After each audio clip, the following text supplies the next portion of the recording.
जब देवी देवताओं का हो सिर पर हाथ, तो डरने की है क्या बात। आओ मिलकर दे एक दूसरे का साथ, मिलकर देंगे हम इस कोरोना को मात। नमस्कार दोस्तों, मैं कुसुम आज आप सभी के समक्ष एक बार फिर हाजिर हूँ। मैंने अपना मास्क अभी उतारा हुआ है क्योंकि इसकी वजह से शायद मेरी आवाज़ आप तक स्पष्ट रूप से ना पहुँच पाए। आप सभी को पता है कि देश व विश्व में कोरोना का प्रकोप छाया हुआ है। दिन प्रतिदिन कोरोना के मामले बढ़ते जा रहे हैं।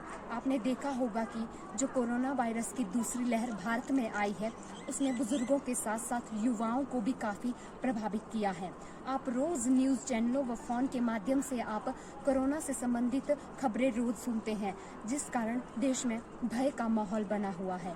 लोग डर रहे हैं। तो क्या हम इस वर्तमान समय के माहौल को देखते हुए क्या हम इस कोरोना वायरस से हमें डरना है, घबराना है? नहीं, हमें इससे लड़कर जीतना है।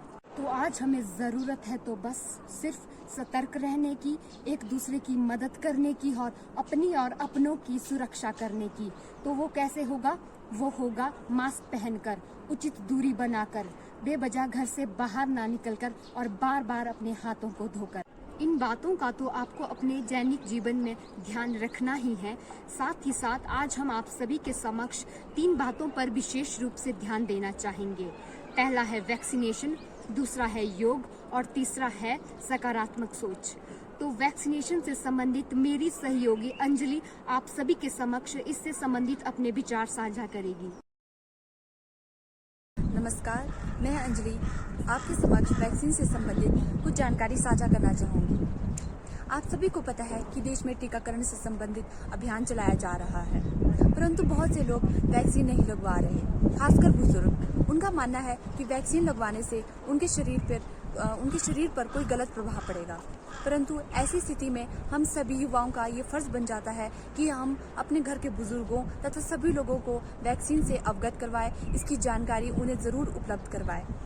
उन्हें ये बताएं कि वैक्सीन लगवाने से हमारे शरीर पर किसी भी प्रकार का कोई गलत प्रभाव नहीं पड़ता, बल्कि ये हमारे शरीर में हमारे इम्यूनिटी सिस्टम को और स्ट्रॉन्ग करता है और कोरोना जैसी भयंकर वायरस से लड़ने की शक्ति पैदा करता है। यदि कोई मरीज डायबिटीज़, ब्लड प्रेशर या फिर किसी अन्य बीमारी से ग्रसित है तो वो ऐसे में डॉक्टर का परामर्श जरूर ले। मेरा आप सबसे यही निवेदन है कि टीकाकरण केंद्र पर ज़रूरत से अधिक भीड़ इकट्ठी ना करें, मास्क व उचित दूरी का जरूर ख्याल रखें। टीकाकरण केंद्र पर तब तक बने रहें जब तक कि आपको वहां से जाने की अनुमति नहीं दी जाती। टीकाकरण के पश्चात वैक्सीन लगाई जाने वाली जगह पर यदि आपको थोड़ी सी सूजन या फिर बुखार आदि आए तो ऐसे में घबराएं बिल्कुल नहीं, क्योंकि ये वैक्सीन के सामान्य लक्षण है। अतः मेरा आपसे यही निवेदन है कि वैक्सीन जरूर लगाएं। अब मैं आपके समक्ष अपनी सहयोगी मुस्कान को बुलाना चाहूंगी, जो कि आपके समक्ष योग से संबंधित जानकारी साझा करेगी। धन्यवाद।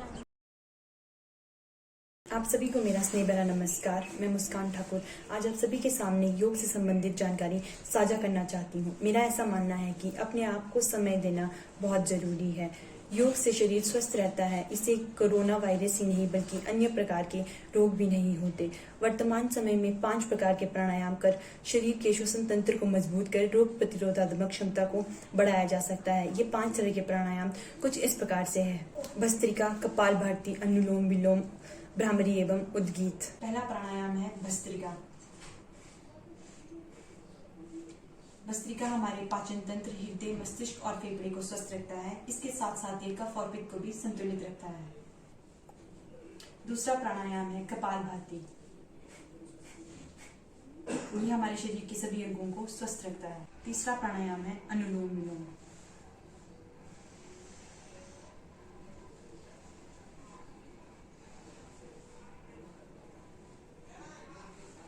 ये हृदय रोगियों को स्वस्थ रखने में सहायता करता है। चौथा प्राणायाम है भ्रामरी।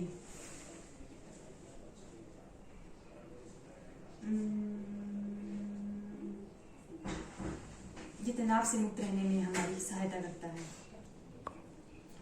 अंतिम प्राणायाम है उद्गीत।